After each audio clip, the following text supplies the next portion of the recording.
Hello les copains, j'espère que vous allez bien, bienvenue dans ce nouvel épisode. Bentobab ici présent, donc je suis auteur, illustrateur de contes illustrés, jeux de société et machin, et mécanicien sur terre battue, mais ça c'est une autre histoire. Hein, voilà, on tente des trucs. Qu'est-ce qu'on teste aujourd'hui les amis? On va tester cette petite boîte que vous avez juste ici. La semaine dernière j'avais testé les beaux carnets de chez... SMLT, très intéressant, surtout au niveau de la façon dont ils gèrent leur entreprise et tout ça, et donc forcément voilà, très intéressant au niveau du carnet. Et aujourd'hui on teste un classique un peu de chez Caran d'Ache, les Neocolor 2 qui sont des pastels et pas des crayons, pastels aquarellables. Donc on va tester ça et puis voir un petit peu ce que ça donne. Caran d'Ache, qu'est-ce que c'est Caran d'Ache? C'est un fabricant suisse, si je dis pas de bêtises. Et bien en même temps, c'est marqué dessus. Genève depuis 1915. Très bien, j'ai même pas besoin d'aller rechercher des infos. J'ai tout sous la main. Merci Caran d'Ache. Alors Caran d'Ache, moi je les connais. On avait testé une boîte. C'était les muséums, les aquarelles. Moi je les connais pour des crayons aquarellables qui sont de très bonne qualité. Pour moi, Caran d'Ache est quand même plus au niveau luxe du beaux-arts et de l'art graphique. Bien que j'ai vu qu'ils avaient une gamme scolaire.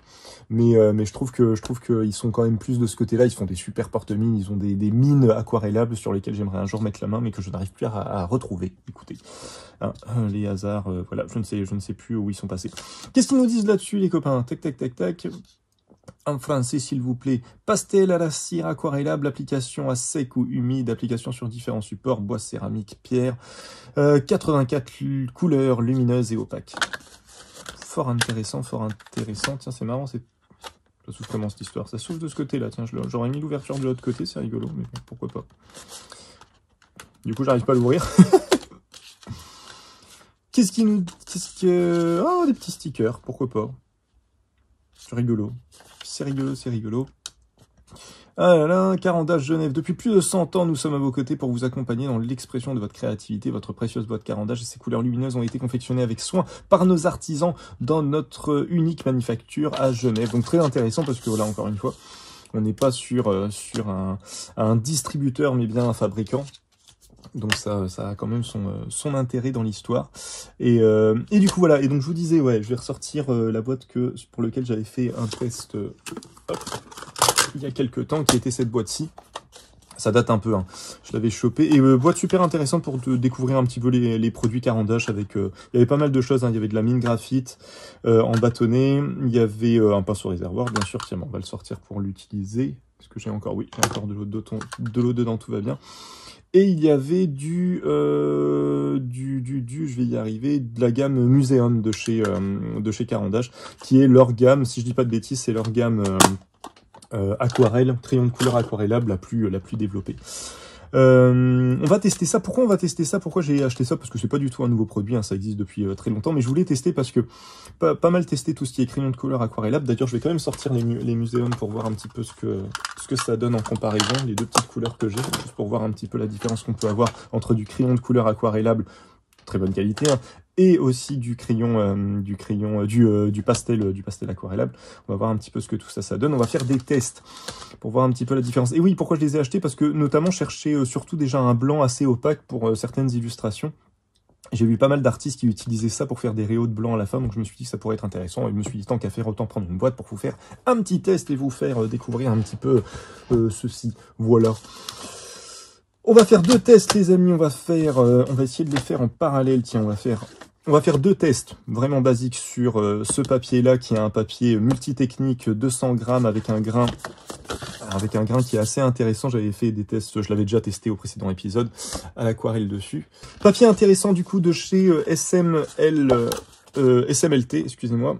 Fabricant lituanien, distributeur lituanien, enfin distributeur et fabricant en même temps. Ils n'ont pas leur propre moulin de papier et tout ça, donc ils achètent le papier, mais c'est eux qui confectionnent tout leur carnet, donc ils ont quand même une partie fabrication assez intéressante. Et ils ont une multitude de papiers très intéressantes du coup, vu qu'ils travaillent avec beaucoup de fabricants de papier. Voilà pour SMLT. De toute façon, vous avez tout un épisode dessus qui va arriver mercredi, si je dis pas de bêtises. Du coup, celui-ci qui a une texture assez intéressante, ça reste du multitechnique, donc on peut faire de l'aquarelle dessus. Je pense que ce sera très intéressant avec les Caran d'Ache parce que on peut en faire sur du papier vraiment dédié à l'aquarelle, mais le but c'est de l'utiliser à la fois en technique sèche et en technique humide, donc un mix média en termes de papier peut être intéressant. Et à l'opposé de ça, qui est toujours du mix média, mais qui peut être aussi intéressant, on a ça chez Paper Blanks, qui font de très très beaux carnets, et ils ont sorti toute une gamme mix média avec un rendu assez lisse, dont je me sers pour faire à peu près tous mes dessins, tous mes tests, tout ça. Hein, pour ceux qui me suivent sur Instagram et tout ça savent un peu le truc. Et du coup, voilà, je m'étais dit, ça serait intéressant de faire une petite page pour voir un petit peu ce que ça donne. Dans un premier temps, alors attendez, je dis n'importe quoi, parce qu'on va juste faire un test sur ce papier-là. Parce que comme on est sur du A4, que ça va me prendre des plombes, je préfère faire un test dessiné un peu plus approfondi sur celui-ci. Du coup, on va se mettre sur les pages à l'arrière. Je vais prendre une nouvelle page pour celle-là. Hop, hop, hop, on va y arriver. Voilà. Et puis on va tester ça, voir un petit peu ce que ça donne. Alors, rappel, les muséums aquarelles, ça donnait ceci. Dans mes souvenirs, on avait une... Hop, je vais le faire là. On avait une mine assez cireuse. L'avantage des muséums aquarelles, c'est qu'on a une belle pigmentation de la couleur.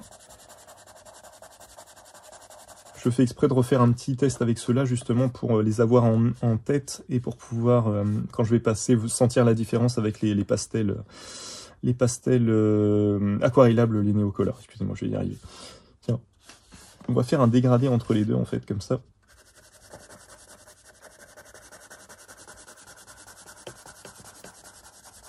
Bon, ils sont très très bonne qualité, hein. Si vous ne connaissez pas, vous pouvez largement foncer sur les muséums aquarelles. Ils sont assez chers, hein. Carandache, dès qu'on part sur des trucs un peu beaux-arts, ça monte vite en prix. Ça monte vite en prix, mais bon. Mais honnêtement, si vous avez les sous qui vont avec, ça vaut le coup. Ça vaut clairement le coup.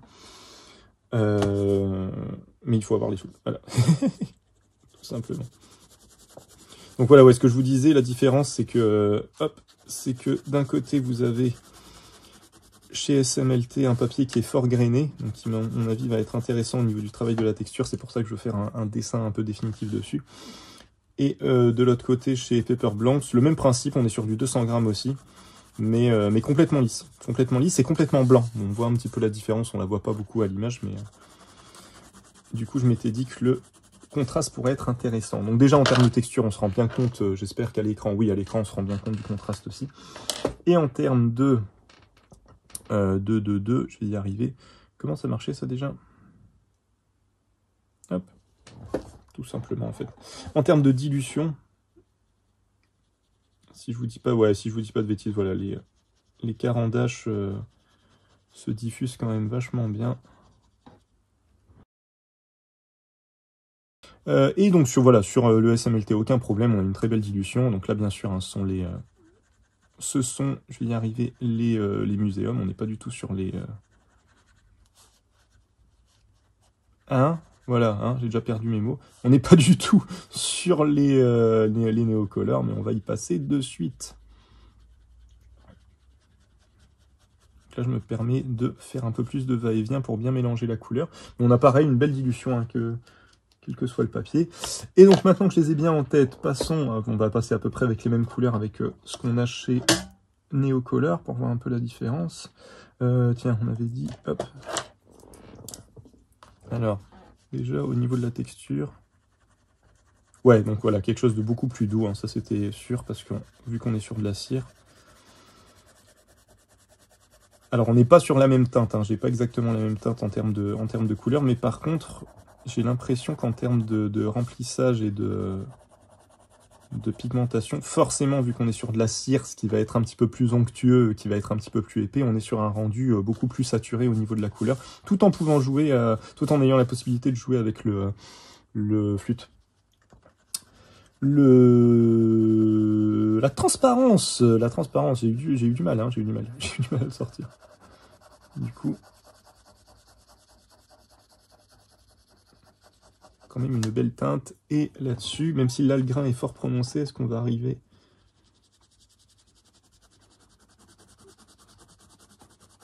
Ah ouais, on arrive à quelque chose de pas mal quand même. Mais en effet, alors après, ce qui va être intéressant avec cette technique, et c'est pour ça que je me limite à un petit format pour le dessin définitif qu'on va faire dans quelques minutes, c'est que vu que l'idée, ça va être de faire de superposer des couches humides, sec, je me dis, du coup, il va falloir un certain temps, et donc du coup, je préfère travailler sur un petit format, et là, c'est là que je pense qu'on va avoir une belle opacité de la couleur, parce que là, forcément, on a le grain du papier qui joue. Là, c'est juste un premier test. Donc forcément, on est sur du papier assez grainé, donc ça gratte beaucoup plus. Ce que je veux voir, c'est si le pigment se dilue aussi bien que le pigment des muséums. Parce que le pigment des muséums, vous voyez, alors j'aurais dû forcer un peu plus, hein, mais sans forcer, en ayant fait vraiment un aller juste sur ce papier-là, on perd quasiment le trait du crayon. Donc ça, moi, ça m'intéresse assez. Il y en a qui préfèrent avoir le trait du crayon en dessous, il y en a qui préfèrent avoir le trait qui reste, le trait qui disparaît complètement. Moi, je suis plutôt dans le premier truc. En tout cas, je veux que le crayon puisse disparaître.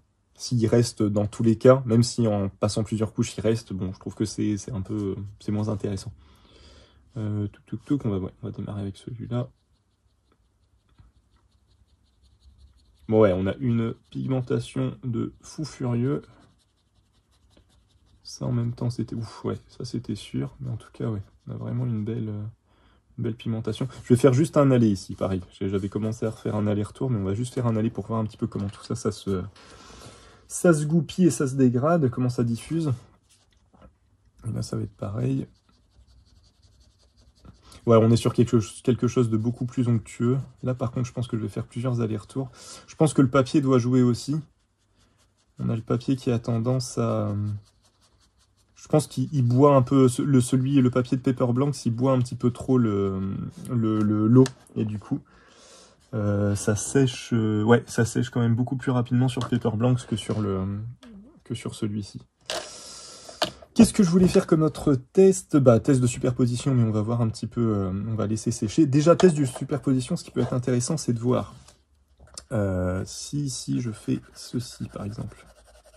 Là, je vais le faire que là-dessus, je vais pas le faire sur l'autre carnet, parce qu'à mon avis, ça va être pareil. C'est juste voir si vu que c'est de la cire, est-ce qu'on peut quand même superposer... Alors, du foncé sur du clair, à mon avis, oui, mais du clair sur du foncé, est-ce que je peux récupérer... Ah, c'est plus compliqué, c'est plus complexe. Mais en forçant un peu, on arrive petit à petit à... Après, il faudrait... Ah oui, quand même, il y a un recouvrement qui se fait quand même. Et au bout d'un moment, on a justement ce truc un petit peu cireux qui vient complètement remplir la feuille, qui fait qu'on a une espèce de glisse, qui fait que logiquement, la superposition va être... Sur du sec, en tout cas, la superposition va être de plus en plus dure. Je vais quand même faire un test sur ce papier-là pour voir le recouvrement. Mais vous voyez quand même sur du rouge, il faudrait essayer avec du bleu après, hein, pour vraiment se rendre compte de la différence. Mais on va refaire un petit test juste là.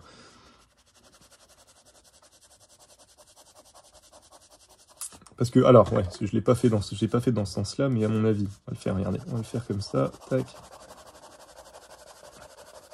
Est-ce qu'on va obtenir un petit vert, là, par exemple? Logiquement, on devrait, si on fait une superposition assez...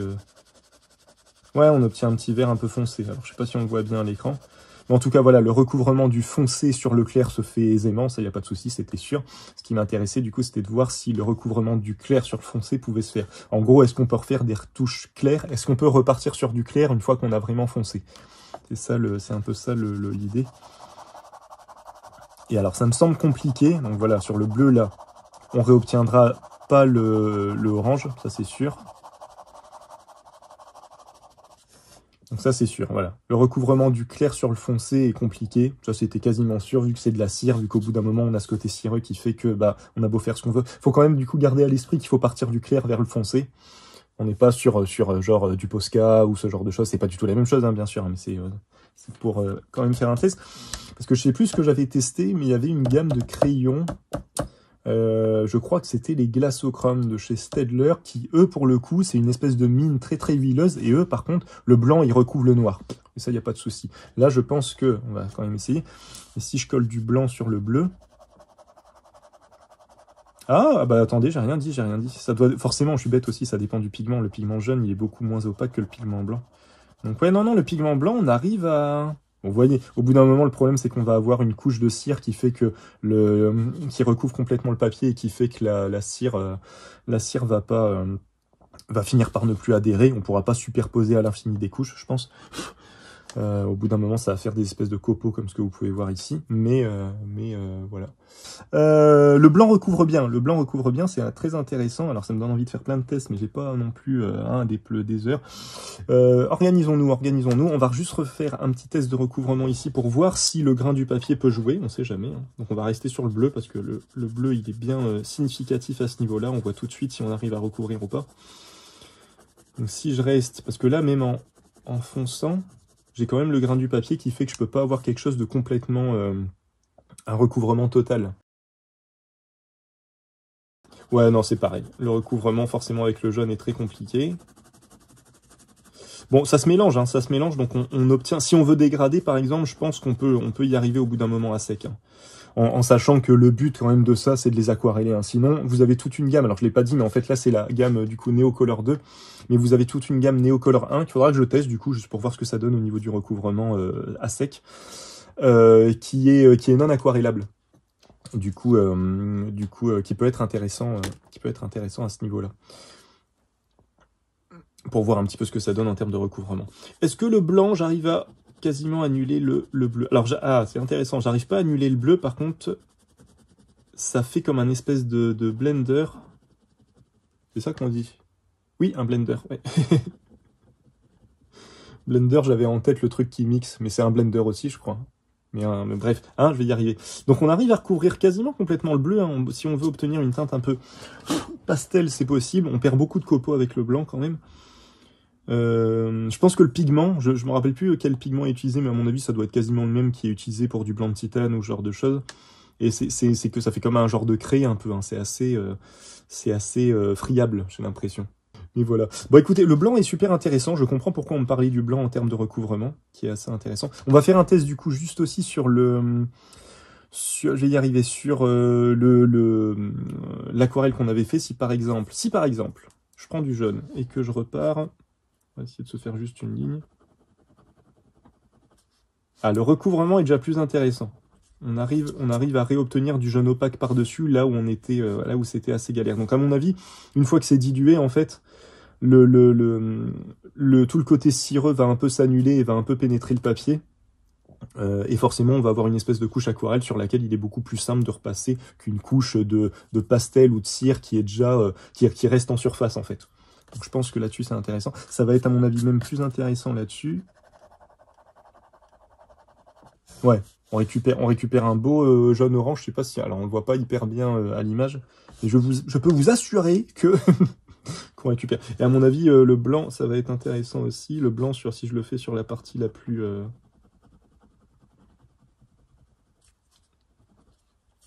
Ouais, on récupère le côté cireux hein, quand même, mais assez intéressant en termes de recouvrement. Ah ouais, carrément, ouais. En termes d'opacité du truc, c'est pas mal. Hein. Ouais, donc une fois que c'est aquarellé, en fait, il faut vraiment jouer là-dessus, quoi. Une fois que c'est aquarellé, on peut vraiment se permettre de superposer tout ça. Donc c'est quand même pas mal. Ce que je voulais tester, c'est par exemple... Sur quoi je vais le faire? Je vais le faire là-dessus, tiens. Juste pour voir. Si on se fait un beau carré bleu, qu'on le dilue, ou alors tiens, on va faire en deux parties. Je voudrais voir en fait comment le blanc, est-ce qu'on peut rediluer le blanc dedans? En fait, c'est ça que j'ai envie de voir, donc du coup, on va juste, hop, se le faire en deux parties, tac, tac, tac. En même temps, c'est bien, ça montre la différence entre la partie aquarellée et la partie sèche. Et c'est marrant comme le bleu qu'on pose en sec a l'air beaucoup plus foncé que le bleu qu'on a quand on dilue. C'est rigolo. Et bien sûr, ce qui va être intéressant, on va quand même tester, mais là, par exemple, je pense que là, j'avais mis du orange et du bleu, donc on va logiquement obtenir une espèce de vert, à mon avis, un peu terne, parce que le orange va donner cet effet-là. Ouais, un vert un petit peu foré, hein, un petit peu foré. Donc, on a du mélange de couleurs qui est possible, de la superposition de couleurs qui est possible. Encore une fois, on a un outil qui permet de faire quand même pas mal de choses, hein, qui est quand même assez intéressant. C'est super intéressant, je les prends très bien. Désolé, hein, je loupe les messages parce que le chat finit par disparaître. Bah écoute, ouais, en plus, toi qui travailles, je pense que sur de la toile, ça peut être intéressant aussi. Hein. Tu sais, pour faire des réaux de fin ou juste pour venir redessiner redessiner en détail certains trucs, bien que, alors c'est à ce sujet que je voulais venir aussi, bien que en termes de détail, le souci qu'on va avoir, c'est qu'on va finir par avoir des pointes un peu rondes de ce type-là. Donc je vais pas les tailler pour l'instant. Alors bien sûr, ça se taille pas, hein. Alors attendez, est-ce que je l'ai sur place? Il faut ce qu'on appelle un affûtoir. Il va vous falloir ce genre de choses. En gros, il vous faut du papier à poncer, hein. C'est juste ça, du papier émery, du papier abrasif. Mais voilà, l'idée de ce truc-là, c'est que c'est pas mal. Vous pouvez l'embarquer un peu partout. J'avais pas fait de test avec. Il y a du tu m'étonnes que je suis tout le temps enrhumé. Il y a du pigment qui se balade partout. L'intérêt, c'est qu'au niveau durée, ça va être intéressant parce que du coup, vous avez tout le corps que vous pouvez utiliser. En gros, quand vous pouvez plus l'utiliser, c'est que vous êtes vraiment à la fin, quoi. Donc, il n'y a pas de corps en bois, ça peut être assez intéressant. Et par contre, ouais, voilà, pour les tailler, je pense que ça va être intéressant là-dessus. Je vais juste vous montrer ce genre de truc. Généralement, vous avez une partie qui est fine et une partie avec un grain plus épais. Je pense que là, si on part sur le fin, alors faut au fur et à mesure le frotter pour enlever le pigment que vous avez dessus. Mais je pense que, voilà, si vous faites ça,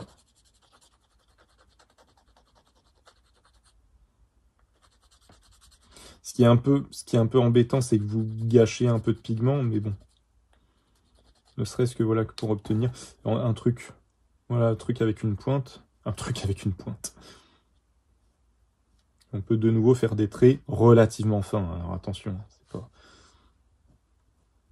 Voilà, bon, très vite, ça serait aplati. Après, on va voir ce que ça donne, parce que des fois, il n'y a pas forcément d'obligation d'avoir un trait super fin. Des fois, en contraste d'ombre et de lumière, on peut obtenir un rendu un peu similaire. Qu'est-ce que je voulais tester? J'avais dit, juste avant de passer au dessin, je voulais faire un petit test du coup sur le blanc. Ça me semble sec. Voyons voir. On va le faire là. Hop. C'est marrant, on a sur l'aquarelle, du coup, on récupère un truc forcément un peu huileux, un peu cireux, quoi. Mais du coup, ça fait limite, à mon avis, on doit pouvoir travailler de beaux dégradés de cette manière-là. Ça doit être super intéressant en termes de gestion du dégradé. Et au final, alors qu'on a à la base un papier qui est très texturé, à mon avis, on va essayer de faire ça sur le dessin final. Ça va être intéressant de jouer entre le côté texturé du papier et le côté mouillé, et de repasser sur le côté mouillé pour avoir... On a trois types différents là. On a trois dégradés différents en fait. On peut avoir un dégradé en se servant vraiment du grain du papier. Parce que là, j'y suis allé un peu comme un bourrin, mais voilà, si je le dilue un petit peu plus... On voit un peu le type de dégradé qu'on peut avoir tout en conservant le grain du papier. Et si on le fait sur le papier qui a été aquarellé, on obtient quelque chose de très très doux. C'est intéressant comme contraste. Alors bien sûr, voilà, là le papier va jouer. Hein. Là-dessus, à mon avis, j'arriverai pas exactement à ça. Mais ça reste intéressant. Et alors, si on le dilue un peu... Ah ouais, on récupère bien le blanc hein, quand même. Hein. On récupère bien le blanc et on peut du coup de nouveau dégrader tout ça, quoi. Pour avoir un petit bleu un peu pastel. C'est pas mal, hein? C'est pas mal. C'est fort intéressant, hein, dis donc. Et bah écoutez, je pense que j'ai testé tout ce que je voulais tester avec. On va s'attaquer à un petit dessin, là, pour la fin. Alors ouais, vous avez Caran d'Ache fait des porte-mines pour ce genre de choses. Ça peut être intéressant parce qu'au bout d'un moment, quand on arrive à ça, pouvoir travailler en détail avec juste, si vous reste ça de crayon, ça risque d'être un peu compliqué. Donc vous avez des porte-mines, et là, pour le coup, je trouve que Caran d'Ache, c'est certainement du très beau porte-mine, mais on est quasiment à 20, je crois, à plus d'une vingtaine d'euros le porte-mine, si je dis pas de bêtises. Allez, pour être sûr de pas dire de bêtises, entre 15 et 20 euros. Bon, c'est un peu chaud, hein. Sachant que, par exemple, alors c'est pas pour faire de comparaison, mais Kohinoor, par exemple, fait du porte-mine de ce type-là, qui est déjà dans les 15 euros, mais bon, c'est du bois, c'est un genre d'acajou, je crois, qui est quand même assez beau, quoi. Et je m'étais dit, oh, 5 mm, ça a l'air d'être à peu près la même chose, ça va passer dedans. Eh ben non, ça ne passe pas dedans, ça ne rentre pas dedans, donc il me faudra, si je m'engage là-dessus, il me faudra un autre porte-mine. Mais je pense qu'on peut en trouver pour ce format-là, plus intéressant. Ils disent pas d'ailleurs les millimètres, le diamètre, excusez-moi. Le diamètre, ils ne le disent pas dessus. Ah, quel dommage. Bon, j'essaierai de le rajouter, à mon avis, sur le site, ils doivent le donner au montage. Mais c'est un peu dommage de ne pas le mettre directement dessus. Parce que les Kohinoor, c'est du 5,6, donc là, on doit être au-dessus, on doit être à du 7 mm ou quelque chose comme ça, je pense. Ça, et qu'est-ce que je voulais dire d'autre? Je ne sais plus. Oui, je voulais voir au niveau de la superposition, si on repasse avec un truc un peu genre de l'encre ou quelque chose comme ça, est-ce que du coup, vu que c'est de la cire, ça va faire un truc un peu chaotique, ou est-ce que ça va bien se tenir? Qu'est-ce que j'ai là sous la main que je peux tester vite fait? Tiens, j'avais dû... Ça, ouais, de toute façon, ça va être un peu pareil. C'est les senneliers, hop, les ink brush. C'est de l'encre, hein, tout simplement. C'est de l'encre à l'eau. On va faire, je vais juste vérifier, voilà, que je suis pas, qu'il n'est pas trop chargé. Et bah, on va se faire un trait tout du long pour voir ce que ça donne. Ah ouais, non, non, non, nickel, hein. Même sur les parties où justement j'avais mis... Ah putain, c'est intéressant. Même sur les parties où j'avais mis quand même beaucoup de pigments et sans les diluer, même sur du sec, on peut travailler... Je suis en train de foutre en l'air tous mes tests, c'est pas grave. Et là-dessus, ça va être pareil, je pense. Ouais. Ah ouais, j'avais peur que soit ça diffuse, soit ça s'amalgame mal, que ça réactive potentiellement la couche du dessous. Mais non, non, nickel.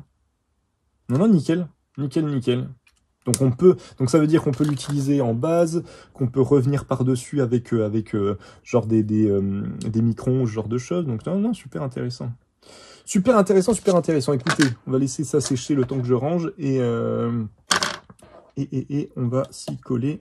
On va se faire un petit dessin. En référence, qu'est-ce que j'ai pris J'ai quand même pris une petite référence, parce que sinon, de temps en temps, j'y vais comme ça à l'arrache, mais bon, je me dis que c'est quand même plus sympa d'avoir une référence pour voir un petit peu comment l'interprétation, n'est-ce pas? Et du coup, qu'est-ce que j'ai pris en référence? J'ai pris du Blan, j'en en parlais la dernière fois en plus, donc pour ceux qui connaissent pas, c'est un très vieux manga. Tsutomu Nie, que j'aime beaucoup, qui a un bon style. Je voulais prendre cette page-là en référence pour essayer de l'adapter et voir un peu ce que j'arrive à faire. Style cyberpunk, futuriste, avec très peu de texte et beaucoup de trucs bien trash, mais super en termes de dynamique de la page, de narration et tout ça, c'est assez impressionnant et ça se bouffe assez rapidement, alors qu'il y a du matos. Hein. Bref, si vous connaissez pas, je vous encourage à faire un petit peu hop, classiques du manga papier. Je sais pas s'il y a une adaptation en animé. Je pense pas. Je ne pense pas. Écoutez, ça a l'air d'être sec, cette histoire. Ouais. Tiens, ouais, à voir quand même si ça... Ouais, ça sèche bien dessus et tout. Non, mais écoutez, un produit, ma foi, fort intéressant, dont je me servirais pour faire des réos ou des trucs comme ça. Je pense que ça peut être intéressant. Et puis, ben, on va voir un petit peu ce qu'on arrive à faire. On va voir un peu. Je vais essayer vraiment de faire ça, de superposer les couches, pour voir si on peut genre superposer à l'infini, diluer, resuperposer. On va voir un peu. Bon, on va s'en inspirer, hein. Je vais pas faire une copie, ça n'a pas de sens. Hop. Je vais garder ça ouvert là, parce qu'à mon avis, je vais faire beaucoup de va-et-vient. On va commencer comme d'habitude avec une couleur claire, juste pour faire du placement. Bah écoutez, le orange me paraissait intéressant, parce que après je pense qu'on va vite arriver sur des contrastes un peu bleus. Non mais en tout cas, un porte-mine, ça peut être intéressant, hein, pour avoir quand même une meilleure préhension du truc, parce que c'est assez fin hein, quand même. Hein. C'est assez fin. À mon avis, ça se travaille vraiment plus comme du pastel, donc un peu de cette manière-là. On peut quand même le prendre en crayon, même si on n'a pas énormément de longueur, comparé à un truc un peu plus standard, quoi, qu'on peut plus facilement prendre en crayon. Mais ça peut être intéressant. Et ben c'est parti. C'est parti. Alors. Déjà. Le truc, c'est que je me dis, s'il peut être intéressant, justement, c'est de laisser un peu la place à beaucoup de traits de construction, à beaucoup de traits un peu qui se baladent. Donc je pense qu'avec ça, ça peut être intéressant d'avoir ce contraste. D'y aller un peu plus en barbare, je sais pas comment... Hein, comme d'habitude, en fait. Hein. Je sais pas pourquoi je cherche... des termes.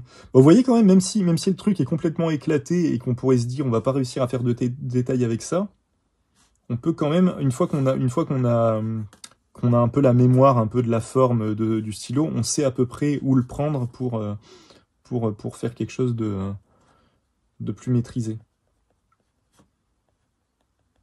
Je voulais le faire justement sans le tailler, justement pour voir s'il y avait forcément besoin de le tailler. Auquel cas, s'il faut tout le temps le tailler, ça peut finir par être chiant. Mais je me dis, s'il n'y a pas tout le temps besoin de le tailler, ça peut être sympa.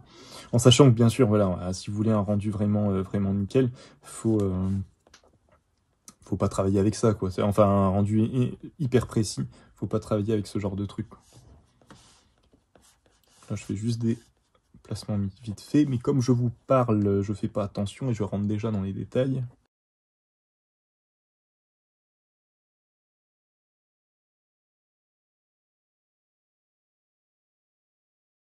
Ce que je vais faire, c'est que je vais faire une première, vraiment, voilà, je vais finir de placer ce que j'ai à placer là.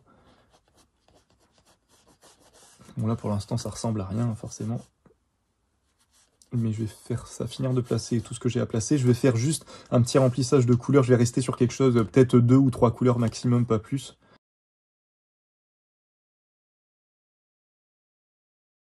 Bon, j'aurais dû le faire d'un peu plus loin, mais pour le coup, là, si je le faisais plus loin, je pense que ça aurait été compliqué de s'y retrouver en termes de traits, tout ça. Bon, écoutez, là, on va s'arrêter là pour la première couche. Ce qui peut être intéressant, je me dis, parce qu'on est dans un univers un peu cyberpunk, tout ça, donc ça va être faire du bleu. On va rester sur ces 3 couleurs-là, en fait. Bah, 4 avec le blanc, hein. Voilà. Bon, allez, 6.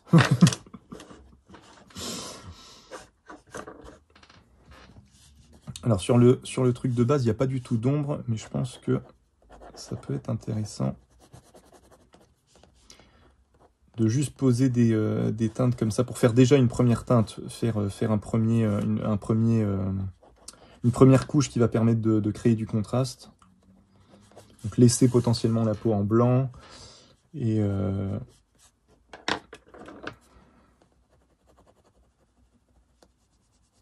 je veux pas tout de suite faire du bleu et du violet, mais avoir justement ce dégradé entre du jaune entre du jaune et du bleu et je vais y arriver, et du jaune orange et du violet. Je pense que ça peut être intéressant. Pour la peau, garder le orange. Je pense que c'est un outil qui peut être intéressant en termes de gestes un peu vifs et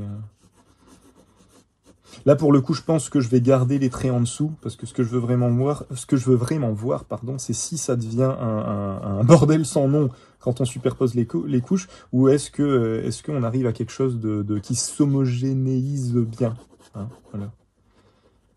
Je sais pas si j'ai utilisé le bon mot, mais vous me comprenez, hein, depuis un moment. Bon, Poulou. Je ferai le fond à la fin et je pense que le fond, on va le garder on va le garder, je vais y arriver, on va le garder en sec pour voir un petit peu ce que ça donne.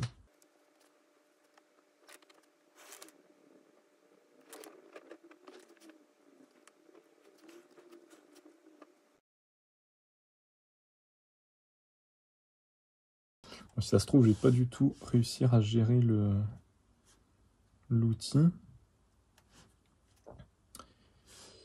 Mais bon, c'est un peu l'idée, hein.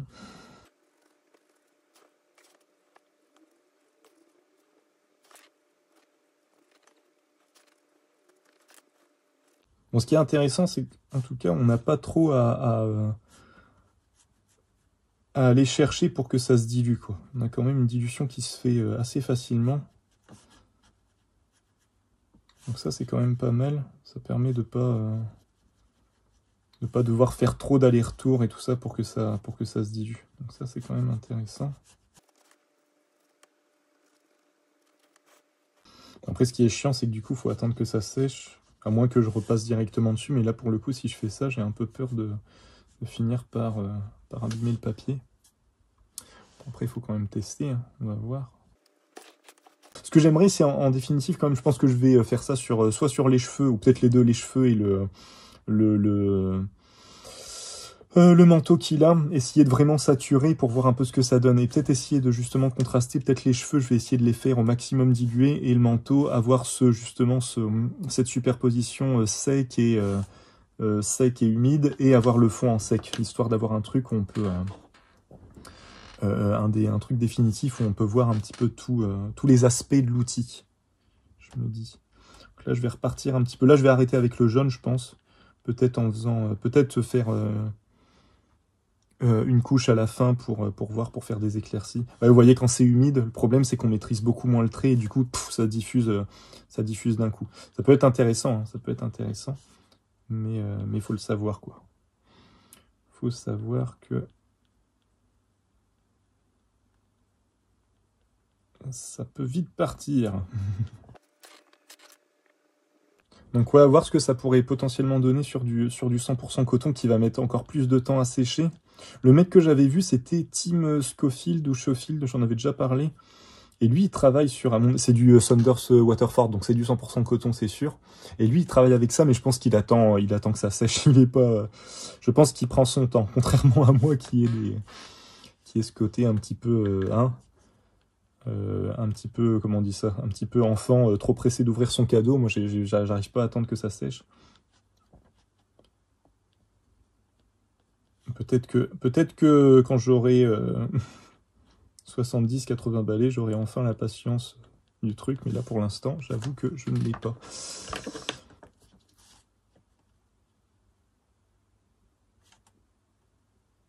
Bon, c'est sympa, n'empêche, d'avoir cette espèce de construction un peu sec, humide, de pouvoir vraiment faire des va-et-vient là-dessus, c'est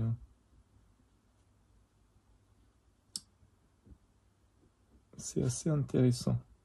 Alors, à mon avis, ça peut vite être le bazar, mais du coup, il va falloir que je me limite pour pas trop en abuser. Mais en termes de satisfaction, c'est pas mal. C'est pas mal, c'est pas mal.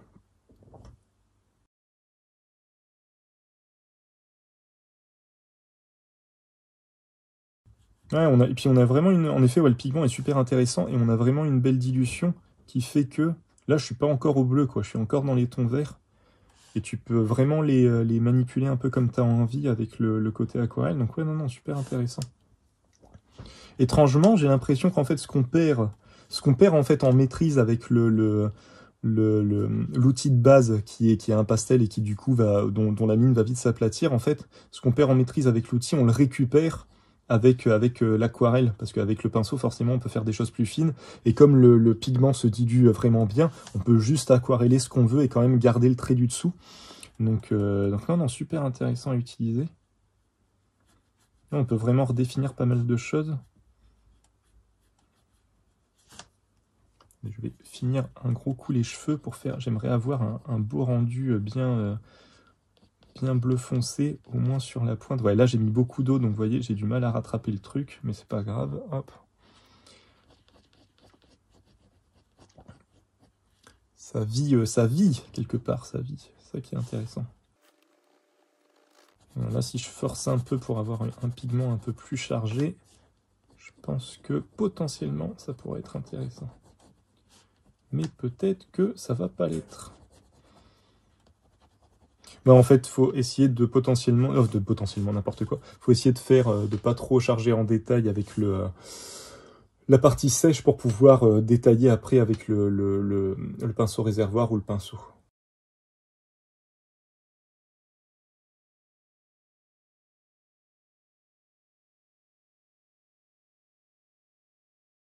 Bon après, ouais, bien sûr, pour tout ce que je suis en train de faire là, il vous faut quand même un papier qui tienne un peu l'humidité, hein. Parce que si vous avez un papier qui est vraiment, j'allais dire entrée de gamme, c'est pas forcément entrée de gamme, quoi, mais qui supporte vraiment pas d'être humidifié, genre un papier d'imprimante ou un truc comme ça, ouais, là vous allez très vite commencer à attaquer le papier à force d'humidifier. Et puis surtout là, ce que je fais en plus, je le travaille alors qu'il est pas complètement sec. Donc je le fais un peu souffrir là, le papier. Vous l'entendez? Vous l'entendez pleurer ou pas?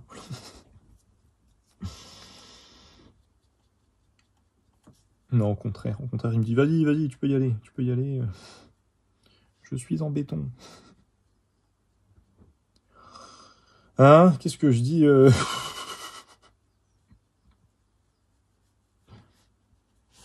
Qu'est-ce que je raconte comme bêtise, n'est-ce pas?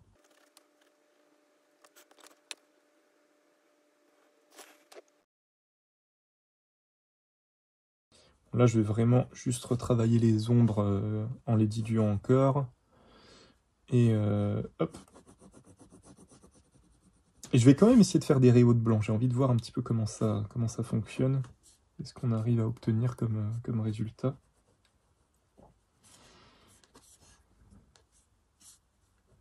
Je me dis que voilà, tout le côté aquarellé comme ça, si je travaille bien le fond avec vraiment juste des amas de traits en sec, avec la texture du papier, je pense que ça peut être pas mal.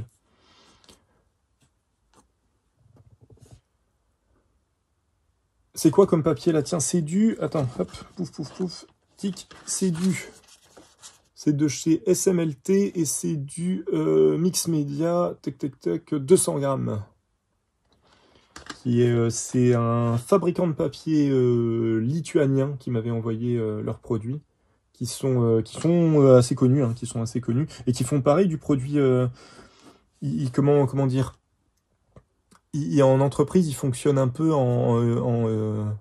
à l'inverse des gros groupes comme Canson, justement, Clairefontaine et autres.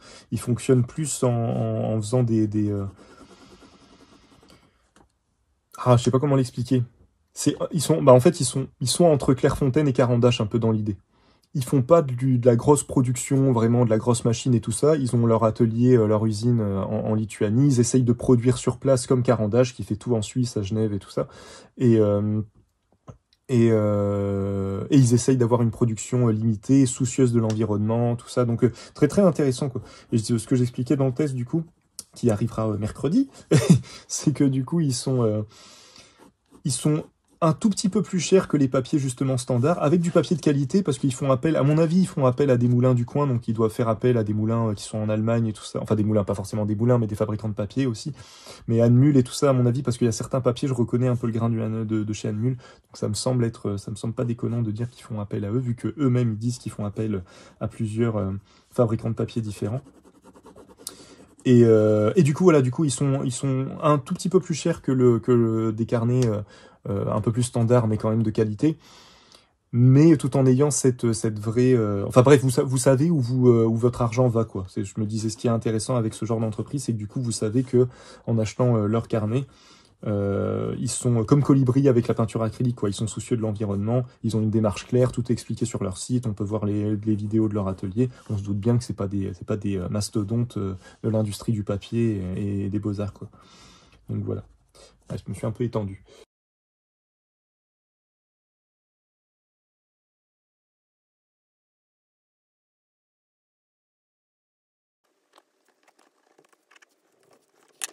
Bon, putain, on est déjà à 1 heure, là. Allez, il faut que je m'active les jambons, là, quand même, parce que...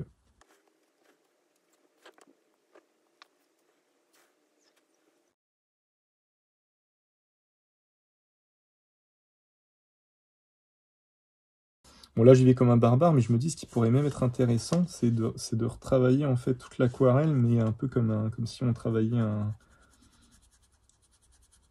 Pas comment dire. Ah, là, j'ai du mal, parce que... Pour faire des traits fins, mais voilà, faire un peu comme si on travaillait un crayon. Refaire des effets de texture pour apporter du contraste. Avec ça, du coup, on peut vraiment se permettre de faire ça.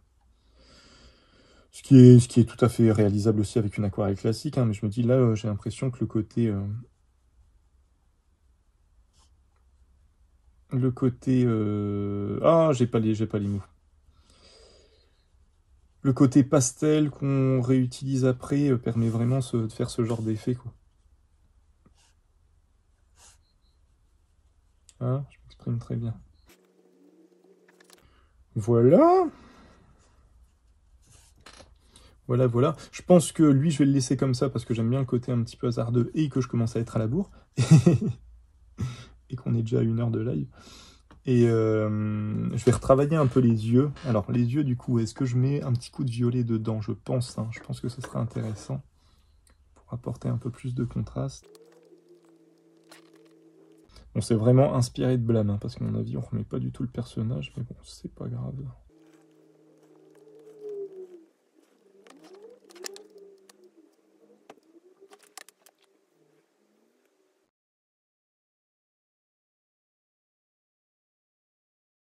Bon, écoutez, en fait, on va pas. Je pense qu'on a bien saisi un peu l'idée de ces crayons, donc on va pas non plus rester des plombs. J'aurais bien voulu faire encore une troisième couche, juste pour voir un petit peu comment ça se comporte. Qu'est-ce que je pourrais faire? Je pourrais peut-être revenir un peu au jaune, juste pour voir un peu. Si je refais hop, un petit truc comme ça, pour faire juste une espèce d'éclaircie, de zone de lumière et tout ça. Est-ce que ça apporte quelque chose? Est-ce que c'est intéressant? Nous sommes là pour tester, essayons. Peut-être même juste essayer de faire des mèches comme ça.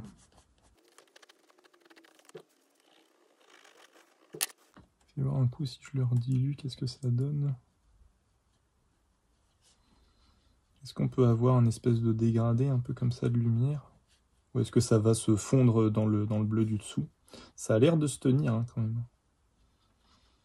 Ça a l'air de se tenir. Ouais, ça se dilue un peu. Hein, mais...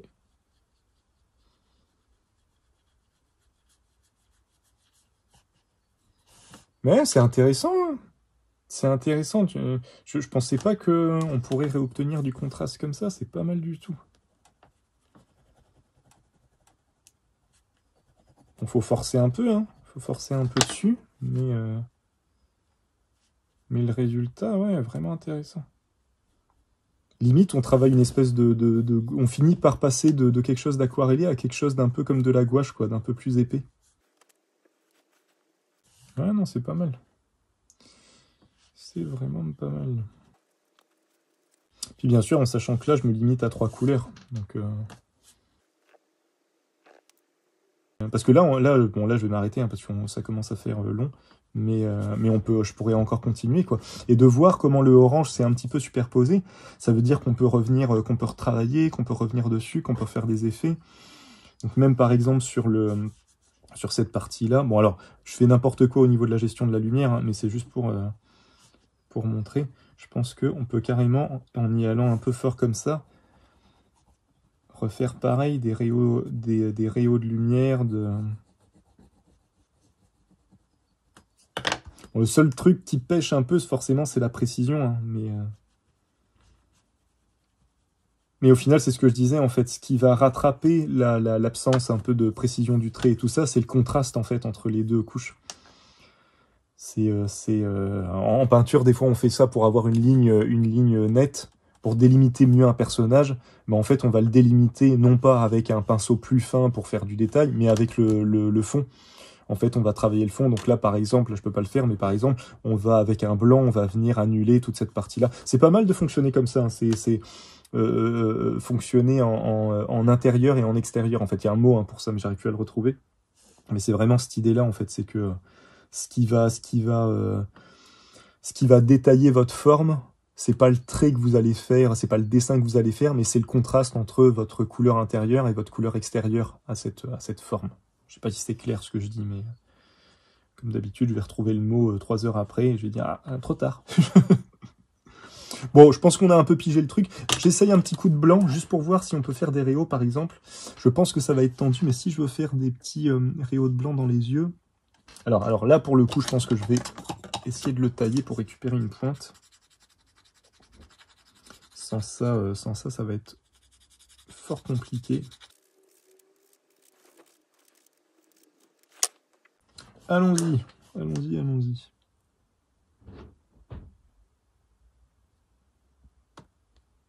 Bon, sur du aussi fin, c'est chaud. Hein. C'est chaud parce que ouais, je rattrape tout de suite un truc assez épais.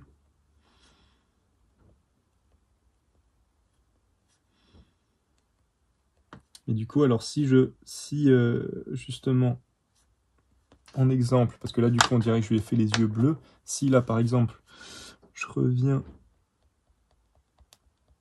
avec hop, du violet, là normalement je vais pouvoir redélimiter ma zone de blanc. Bon après le problème c'est que le violet se dilue un peu dedans. Bon après, ouais, sur du aussi fin que ça, obtenir un truc net, un point net de blanc, ça va être tendu. Mais en fait, on va travailler quasiment en dégradé tout le temps, en fait. Hein. Ce qui se passe, c'est ça.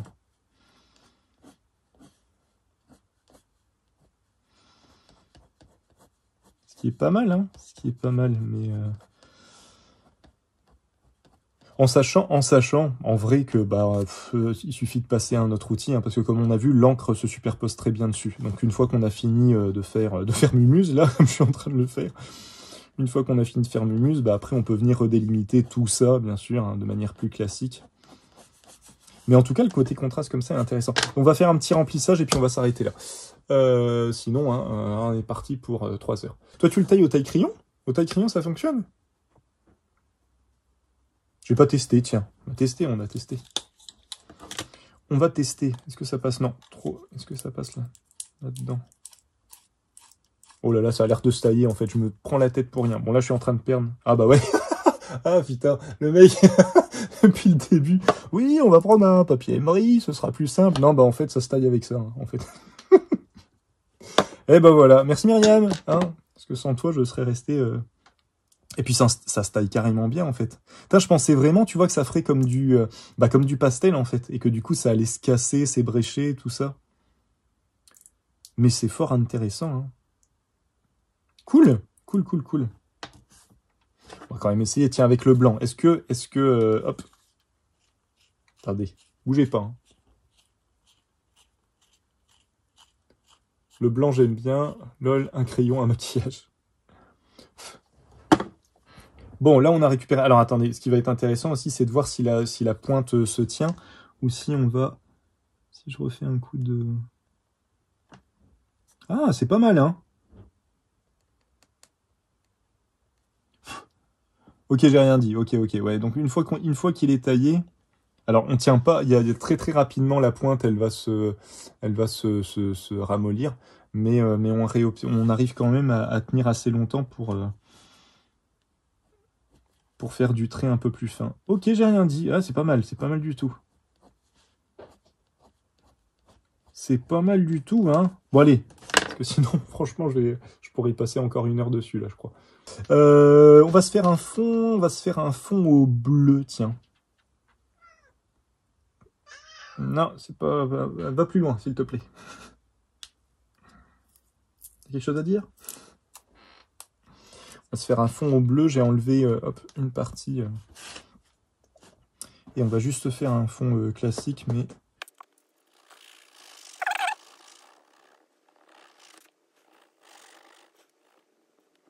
Eh bien, écoutez, ma foi, c'est fort intéressant quand même comme outil.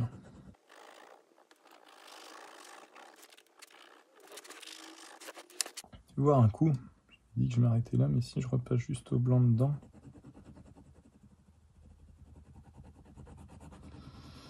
Ouais, et puis pour une cire, elle se tient bien, hein. Elle se tient vraiment bien. Je pensais vraiment qu'elle allait se casser. Là, j'appuie quand même bien dessus. C'est quand même pas mal. Hein. Ah ouais, en termes de dégradé, juste utiliser le blanc, c'est intéressant. Hein. C'est vraiment intéressant.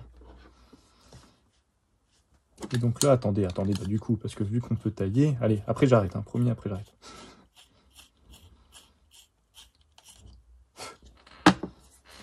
Mais allons au bout de l'idée, hein, du coup. Si je viens juste, hop, redétailler un peu le visage.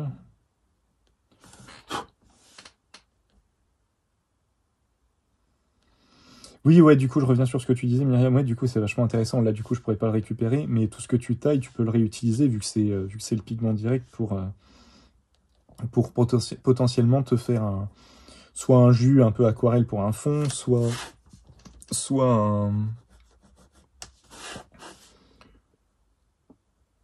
avoir peut-être justement le diluer très peu pour avoir une espèce de gouache un peu opaque.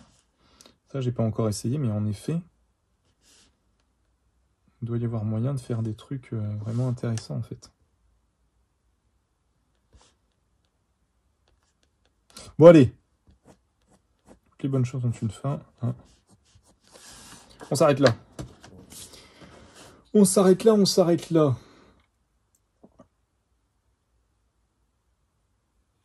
Est-ce que tu les trouves aussi intenses que les Intense? Alors, ils sont pas, ils sont, il faudrait que je reteste un peu les Intense. J'y ai pas pensé, ouais, tiens, à réutiliser les Intense derrière. Mais ils sont, ouais, si, au niveau intensité, on est pas mal, hein, quand même. Hein. On est pas mal. Je dirais juste que la différence, alors là, j'ai pris une boîte de base, donc on a des couleurs de base. Il faudra que je teste des couleurs un peu plus spécifiques parce que ce que je trouvais intéressant, alors attendez, juste pour montrer les Intense, parce que je les ai juste là, c'est que, du coup, les teintes qui sont dedans, sont un peu plus... je sais pas si vous voyez un peu l'idée. Attendez. Hop. Si on les met un petit peu les couleurs côte à côte, je trouve que là, on a des couleurs beaucoup plus classiques.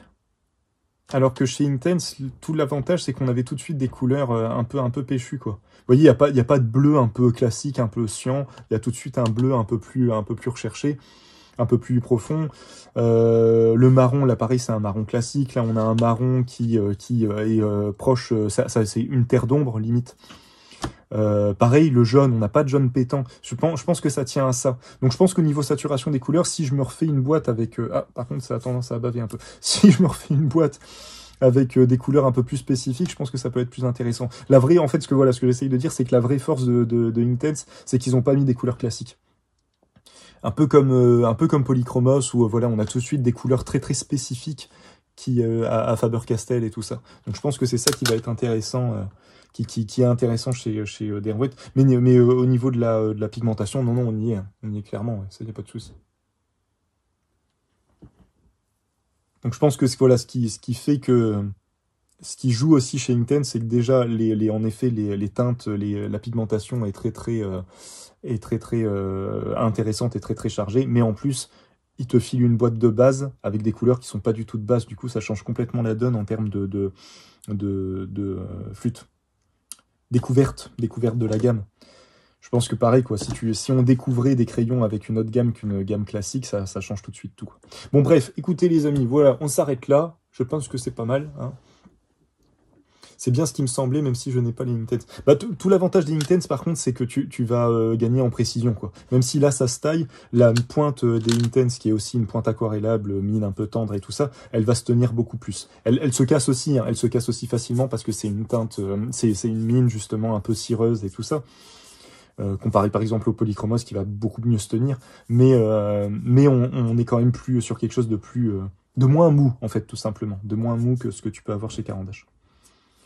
Mais en tout cas, non, ils sont canons. Ils sont vraiment canons, super intéressants. Ça va me... En flûte. En complément, dans une aquarelle classique, pouvoir retrouver le grain du papier, tout ça, tout en ayant voilà, tout l'avantage de l'aquarelle. Je comprends pourquoi, tout en ayant tout l'avantage de l'aquarelle standard sur du papier coton et tout ça, je comprends pourquoi je voyais beaucoup d'artistes les utiliser. Je comprends qu'est-ce que ça apporte. Voilà les copains, on va s'arrêter là. Écoutez, j'espère que ça vous a plu. Moi, un test vraiment très intéressant, avec vraiment énormément de possibilités, pas mal de contrastes, tout ça. Donc là, pour le coup, ouais, je suis vraiment conquis. Vous savez quoi, je vais même me chercher un porte-mine, tiens, pour voir un petit peu ce que je vais trouver. Mais ouais, je m'attendais pas à avoir autant de possibilités. Je m'attendais pas à ce que la mine soit aussi solide au final. Je m'attendais à quelque chose qui allait quand même rapidement se casser. Et là, pas du tout. Non, de toute façon, ouais, Caran d'Ache, en même temps, il n'y avait pas trop de risques de ce côté-là. Mais sacré boulot, un beau rendu, beaucoup de possibilités, très intéressant. Pour fêter, si vous avez vraiment regardé cette vidéo sur YouTube en entier, vous aurez remarqué qu'à un moment, il y a un petit mot qui s'est glissé comme ça en sous-titre. En sous-titre dans la vidéo, il y a un mot qui a dû popper à un moment donné. Si vous arrivez à me sortir ce mot-là en commentaire, le premier qui me sort ce mot-là en commentaire gagne un petit quelque chose, certainement une illustration. Du coup, voilà. Je vous laisse checker ça. Et le petit jeu aussi, parce qu'on a dépassé les 500 abonnés sur YouTube. Donc un énorme merci à vous d'être là, de regarder mon travail, de me poser des questions, de me conseiller des produits et tout ça, ça fait super plaisir. Voilà, sur ces bonnes paroles, prenez soin de vous. Au prochain épisode. Si vous avez des questions, des commentaires, n'hésitez pas à me dire si j'ai dit des conneries, tout ça, n'hésitez pas à me rectifier. C'est comme ça qu'on avance. Et bonne journée, bon après-midi, bonne matinée en fonction de l'heure à laquelle vous regarderez cette vidéo. Et puis à la prochaine. Prenez soin de vous. Salut.